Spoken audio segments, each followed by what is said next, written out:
Hello বন্ধুরা, চলে এসেছি আজকে ছাদ বাগানে। আমার ছাদ বাগানে সেরকম ফুল নেই, এই গোলাপ ফুলটা ফুটেছে। সেরকম ফুল নেই, তাও দু একটা ফুল রয়েছে গাছে। এই গোলাপ ফুল রয়েছে কিছু, দু একটা ফুটে আছে।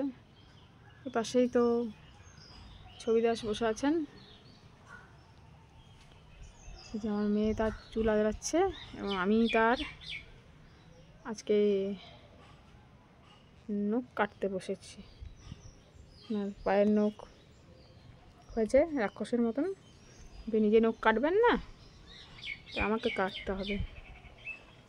কই ছবিতে দেখি, হাত দেখি, নখগুলো কেটে আপনার উদ্ধার করি।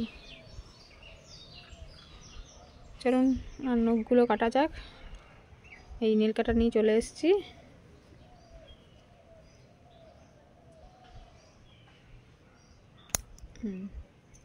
নখ উনি নিজে কাটতে পারেন না, তাই ওনাকে কেটে দিতে হয়।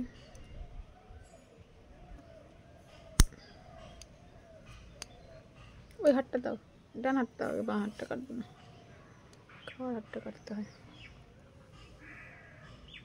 বৃষ্টি মা আবার আয়তের দিকে ফোনটা ধর, তো ফোনটা ধর, পরে আজরাবি চুলটা। নখটা কেটে নি।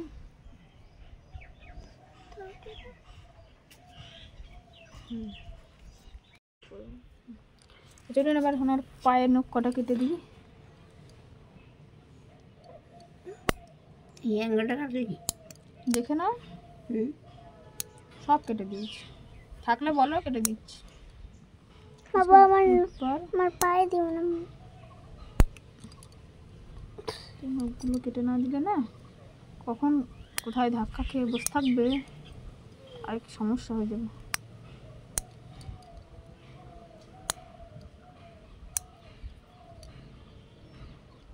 তোমার হাতটা দেখতে পাচ্ছি, তোমার পা কোথায়? তোমার হাত দেখতে পাচ্ছি, তোমার পা কোথায়? ও কিরে আমার পা পিঠে।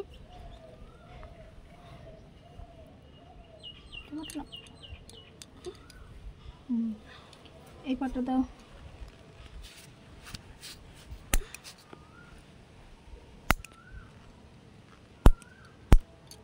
কি নখের অবস্থা, হাতে পায়ে যত্নটা করলে তো এরকম হতো না। তোমার হাতে পায়ে জল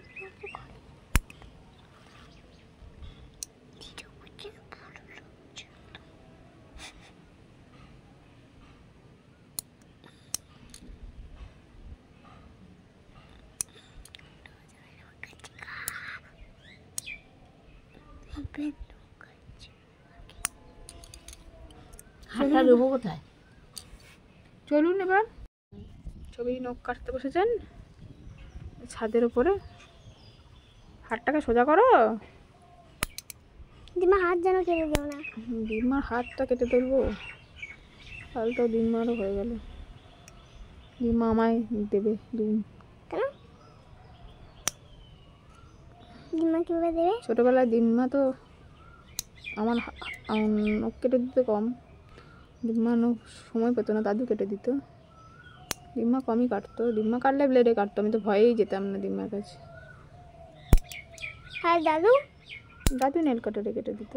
দাদু তো আমার হাতেও নখ কেটে দিত, রক্ত বার করে দিত। কেন? তোমার চোখ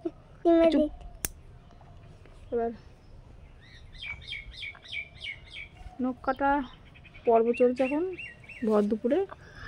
ওনার সময় হয় না, এই সময় উনি ছাদে আসেন।